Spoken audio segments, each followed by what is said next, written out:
오늘 함께 나눌 하나님 말씀은 누가복음 4장 18절부터 19절까지의 말씀입니다. 제가 봉독하겠습니다. 주의 성령이 내게 임하셨으니 이는 가난한 자에게 복음을 전하게 하시려고 내게 기름을 부으시고 나를 보내사 포로된 자에게 자유를, 눈먼 자에게 다시 보게 함을 전파하며 눌린 자를 자유롭게 하고 주의 은혜의 해를 전파하게 하려 하심이라 하였더라. 아멘.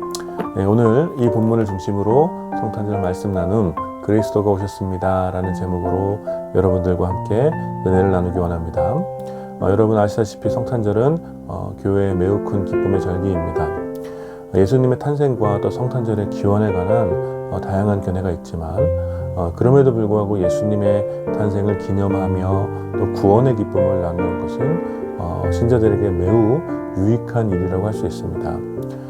크리스마스라는 말은 그리스도를 지칭하는 크라이스트와 또 보내다를 뜻하는 라틴어 동사 미티오의 명사형 이 메스가 합쳐진 말로 곧 온 세상의 구원자 대신 그리스도께서 보내심을 받았다라는 뜻으로 바로 구원자 대신 그리스도의 오심을 기념하는 날이라고 할 수 있습니다.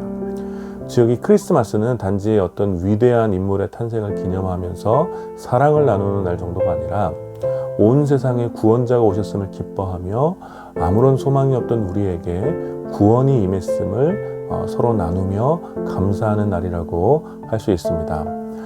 그래서 이제는 진부하게 들리는 성탄절의 주인공은 예수님이라는 말은 사실 어떤 의미에서는 완전한 정답은 아닙니다. 왜냐하면 우리는 예수님께서 구원자로 이 땅에 오셨음을 기뻐하지만 동시에 그 예수님께서는 바로 우리들을 구원하시기 위해 이 땅에 오셨다라는 것입니다.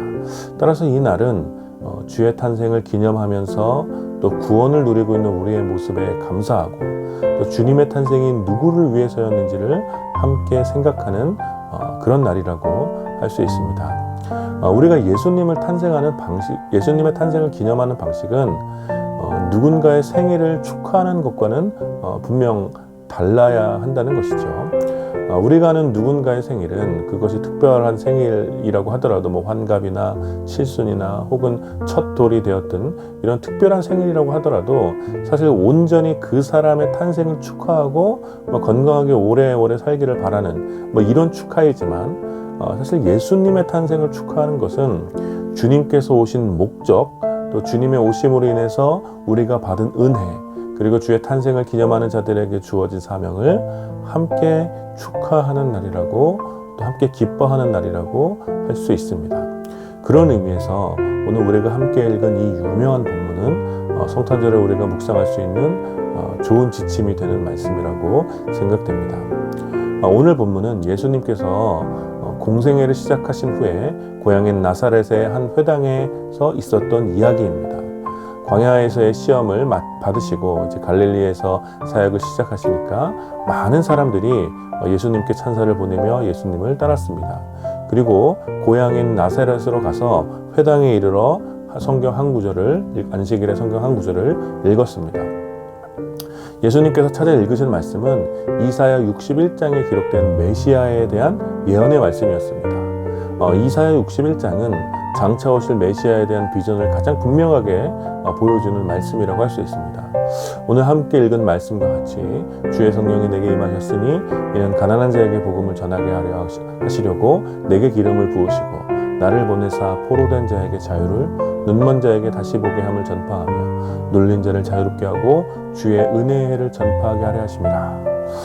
예수님께서는 이 유명한 이사야서의 말씀을 읽으신 후에 그 회당에 모여있던 사람들, 바로 예수님을 주목하고 있었던 그 회당에 모여있던 사람들 앞에서 이 이사야서의 이 말씀이 바로 자신을 가리키는 것이라고 선언하심으로 나사렛에서 자란 요셉의 아들 예수가 바로 성경에 기록된 그리스도이심을 밝히신 것입니다.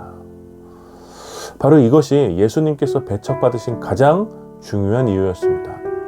예수님이 스스로 구약에 기록된 바로 그 메시아라는 것, 바로 그 그리스도이심을 밝히신 것이 고향 나사렛 사람들로부터 그리고 몇 년 뒤 수많은 유대인에게 배척을 당하시고 죽임을 당하게 된 결정적인 이유였다라는 것입니다.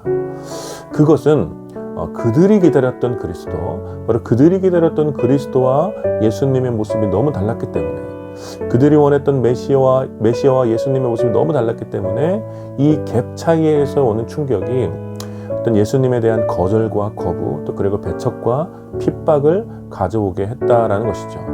그들은 자신들을 로마의 압제로부터 구원할 위대한 왕, 다윗과 같은 탁월하고 용맹스러운 장군, 솔로몬의 부귀와 영화를 가져다 줄 수 있는 그런 강력한 군주로서의 메시아, 그런 그리스도를 기대했죠. 그러나 베들레헴에서 태어나고 나사렛에서 자란 예수는 너무나 평범하고 유약하여서 눈에 띄지 않는, 지금까지 눈에 띄지 않았던 그런 무명의 청년이었습니다. 그들은 예수님의 모습에서, 그러한 예수님의 모습에서 어떤 강력한 왕의 모습도, 또 용맹한 장군의 모습도, 또 모든 이들을 부유하게 해줄 부귀 영화도 발견할 수 없었죠. 도저히 이 청년 예수를 통해 자신들이 로마에서부터 해방되어 세계를 정복하고 부강한 왕국을 세울 것이라고 상상할 수가 없었던 것입니다. 그런데 그 예수가 자신이 바로 성경에 기록된 그 메시아라고, 그 그리스도라고 주장하니 이 얼마나 모욕적이고 분노가 끓어오르는 그런 이야기였겠습니까? 그러나 예수님은 달랐죠. 예수님께서는 그들의 기대와 또 그들이 원했던 모습과는 달랐습니다. 예수님께서는 바로 진정한 그리스도였습니다. 그리스도는 단지 이스라엘을 강대국으로 만들 구원자가 아니었죠. 그리스도는 유대인의 정치적 야망과 또 솔로몬의 부를 원하는 그런 탐욕스러운 이들의 구원자가 아니었습니다. 그리스도는 종교 권력과 또 그들의 기득권을 지키기 위하여 사람들을 정죄하는 이들의 구원자가 아니었습니다. 오히려 그리스도는 정확하게 오늘 본문의 성경에 기록된 대로 가난한 자들을 위하여, 포로된 자들을 위하여, 눈먼 자들을 위하여, 눌린 자들을 위하여 모든 고통 가운데 절망하는 이들의 구원자가 되어주셨습니다. 사망의 저주 아래에서 온갖 불의와 결핍으로 고통받는 이들을 위하여 그리스도는 오신 것입니다. 누구든지 마음이 가난하여서 정의에 대한 목마름으로 고통받고 있는 자들이 있다면, 몸과 마음의 질병으로 고통받는 자들이 있다면, 악한 시대의 구조적 모순 속에서 고통받고 있는 자들이 있다면, 그들에게 그리스도가 오셨다는 것은 진정 복된 소식인 것입니다. 수많은 편견과 차별로 고통받고 있는 자들, 해결할 수 없는 죄와 진리에 대한 갈망으로 고통받고 있는 자들이 있다면 그들에게 바로 이 그리스도가 오셨다는 것은 진정 복된 소식인 것입니다. 그러나 스스로의 권력에 취하고 돈에 취하고 자신의 의로움에 취하고 자기 만족과 자기 사랑에 도취되어서 그 어떤 구원자도 필요 없이 나에게 도움이 될 내가 원하는 메시아만을 찾는 사람에게 그리스도가 오셨다는 것은 배척하고 싶은 소식이 되는 것입니다. 그래서 예수님께서는 누군가에게 환영받으셨고 누군가에게는 배척을 당하시며 죄인들과 고통받는 자들의 친구가 되어주신 것입니다. 사랑하는 여러분, 바로 이 그리스도가 오셨습니다. 그러니 우리의 축하는 단지 예수님의 탄생을 역사적으로만 기념하는 것이 아닙니다. 우리는 바로 누군가에게는 기쁨의 소식이고 누군가에게는 배척받는 소식이 될 그 그리스도의 오심을 기념하며 기뻐하는 것입니다. 자신의 야망과 탐욕으로 바벨을 쌓아가며 그런 사람들, 자신의 탐욕과 야망으로 바벨을 쌓아가는 사람들에게는 그리스도의 오심은 기쁜 날이 아니겠지요. 자기 스스로 왕과 주인이 되어 살아가는 사람들에게 그리스도의 오심은 기쁜 날이 아닙니다. 그래서 이런 사람들은 끊임없이 성탄절에 그리스도 예수의 모습을 지우고, 그리스도로서의 예수의 모습을 지우고 자기 자신을 위한 예수 혹은 자기의 즐거움을 위한 예수, 그런 날로만 만들어가는 것입니다. 그러나 우리들은 다르지 않겠습니까? 우리는 예수 그리스도이신 그 예수님의 오심을, 그래서 우리를 구원하셨음을 기뻐하는 것입니다. 이 기쁨은 우리가 사망의 저주 아래 수많은 결핍으로 고통당했던 우리 모습에 대한 진실한 고백으로부터 출발합니다.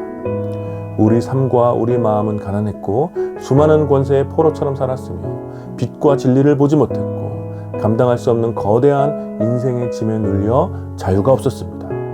어쩌면 지금도 부분적으로 그렇게 살아가고 있는지 모릅니다. 그래서 우리는 소망이 없고 깊은 어두움 속에 절망할 수밖에 없는 비참한 인생이라는 것이죠. 그러나 이런 우리를 위하여 그리스도 예수가 오셨습니다. 우리 비참한 인생 한복판에 삶의 비루함이 묻은 평범한 하루하루에 딱히 대단할 것 없는 초라한 삶의 처음과 끝에 바로 그리스도 예수가 오셔서 우리를 구원해 주신 것입니다. 그래서 우리는 예수님의 탄생을 기념하며 기뻐합니다. 메리 크리스마스. 그리고 이제 주님 다시 오심을 기다리며 여전히 가난하고 포로처럼 살아가고 앞을 보지 못하며 눌린 자들을 향하여 살아가는 것이죠. 왜냐하면 예수 그리스도의 탄생은 역사적으로 한 번뿐이었지만 우리를 통해 수많은 사람들이 그리스도 예수의 오심을, 바로 그리스도 예수의 탄생을 계속해서 알게 되어야 하기 때문입니다.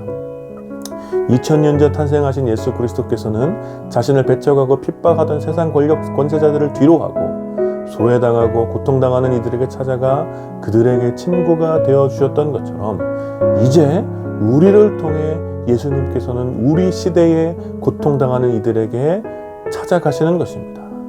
예수님께서 임하셨던 그 성령 하나님께서 우리들에게 임하셔서 바로 이 놀라운 사역을 이어가게 하시니 이 얼마나 위대한 은혜입니까? 사랑하는 여러분, 고통받는 우리를 위하여 이 땅에 오신 그리스도 예수를 함께 기뻐하며 찬양합시다. 그리고 이제 예수 그리스도께서 이 세상에 오셔서 하셨던 그 일을 우리가 기억하면서 우리의 삶을 통해 가난한 자들에게 복음이 전해지고 포로된 자에게 자유를, 또 눈먼 자가 다시 보게 되기를, 눌린 자들이 자유롭게 되도록 우리 삶을 드렸으면 좋겠습니다. 바로 이것이 성탄절에 우리가 주님께 드릴 수 있는, 주님이 가장 기쁘게 받으실 삶의 예배인 줄 믿습니다. 메리 크리스마스. 그리스도가 오셨습니다. 할렐루야.